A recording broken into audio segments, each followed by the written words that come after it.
हमारे जैन शासन में हमारे शासनाधिपति, तीन लोक के नाथ, तारणहार, करुणा सागर, हमारे सब के आधार भगवान महावीर स्वामी आज के दिन मोक्ष में पधारे थे। क्या घटना हुई थी उस समय, उसको जानने के लिए बने रहिए इस वीडियो के अंत तक।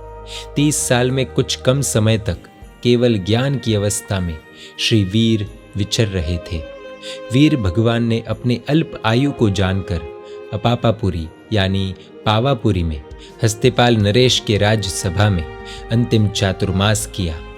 उस चातुर्मास में महावीर स्वामी ने अनेक भवियों के संशय का निवारण करके 5वें आरे में क्या क्या होने वाला है उसके स्वरूप को कहकर अपने अंतिम कुछ दिनों के अंदर आ गए। अंतिम 2 दिन बाकी थे। प्रभु ने लोगों की अनुकंपा से 16 प्रहर तक धर्म देशना का धोत बहाया। तब श्रीवीर प्रभु ने अपना निर्वाण एकदम नजदीक जानकर खुद के पहले गणधर श्री गुरु गौतम स्वामी जी को देव शर्मा को प्रतिबोध करने के लिए भेजा और साथ ही साथ उनके राग को विराग में पलटाने के लिए और उन्हें वितरागी बनाने के लिए अपने से दूर भेज दिया।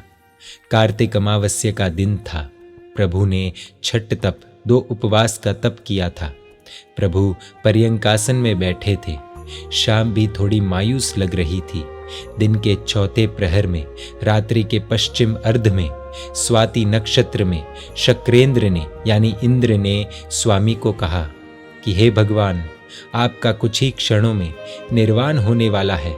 यदि आप एक क्षण मात्र की भी वृद्धि करो तो, प्रतीक्षा करो तो आपके जन्मदिन में संक्रांत हुआ भस्म ग्रह जो 2000 साल का है वो अभी आने वाला है। यदि आप एक क्षण पहले निर्वाण होंगे तो तीर्थ की उन्नति नहीं होगी। एक क्षण बढ़ाने पर आपकी दृष्टि के प्रभाव से उसका उदय निष्फल हो जाएगा। सोचने की बात यह है कि प्रभु की एक दृष्टि में भी कोई भी ग्रह क्यों ना हो, शनि हो, राहु हो, केतु हो या कोई भी हो, सबको निष्फल करने की शक्ति होती है। प्रभु ने कहा, हे इंद्र, जो कर्म पूर्व भव में मैंने बांधे हैं उनको कम या ज्यादा करना वो मेरे हाथ में नहीं। कोई भी तीर्थंकर क्यों ना हो, कितने ही शक्तिशाली हो, शक्तिमान हो, बलवान हो, फिर भी वह अपने आयुष्य को कम या ज्यादा नहीं कर सकते।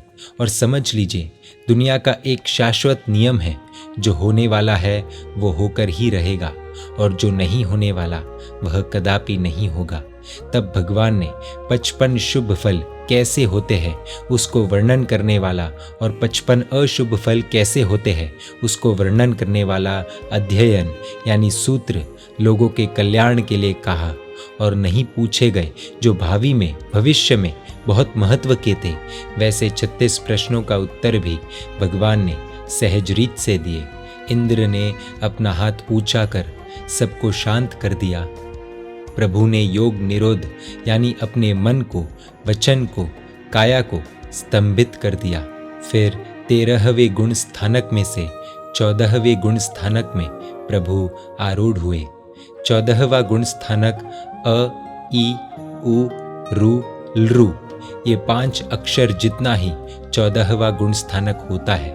शैलेशीकरण नाम के इस गुण स्थानक को प्राप्त करके प्रभु हमेशा के लिए हम सभी को छोड़कर सिद्धशिला में आरूढ़ हुए। तब एक समय के लिए लोग शून्य हो गए। ये क्या हो गया, किसी को कुछ पता ही नहीं चला।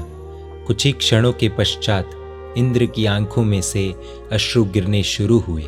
उसका कल्पांत इतना कठोर था कि कठोर हृदय वाले का भी दिल पिघला दे। वे एक अनाथ की तरह रोने लगे, पर इंद्र को खुद का कर्तव्य पता था। इंद्र ने खुद को संभाल कर अलग अलग देवों को चिता तैयार करने के लिए भेज दिया। देवों ने गोशीर्ष चंदन लाया, उसकी चिता बनाई।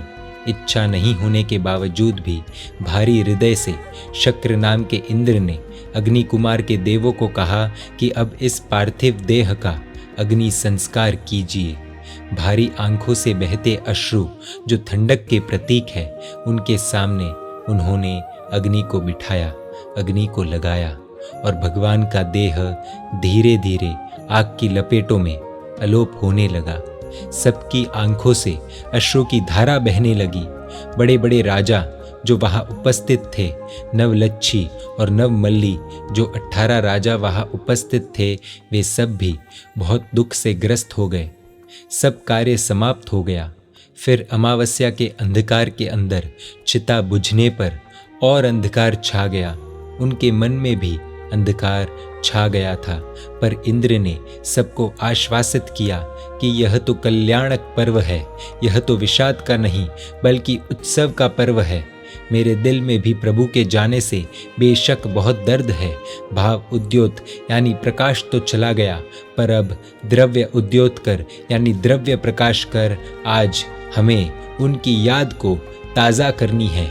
और सभी राजाओं ने उस दिन दीपकों की आवली यानी पंक्ति लगाई।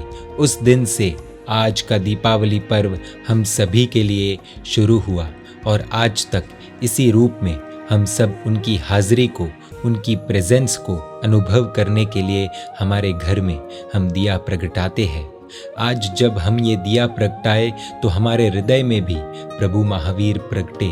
बस यही प्रभु महावीर से प्रार्थना। प्रभु महावीर ने अपने अंतिम समय में गौतम स्वामी जी को अपने से दूर क्यों भेजा था और क्या कुछ हुआ था, वो हम जानेंगे नए वर्ष में यानी अगले भाग में।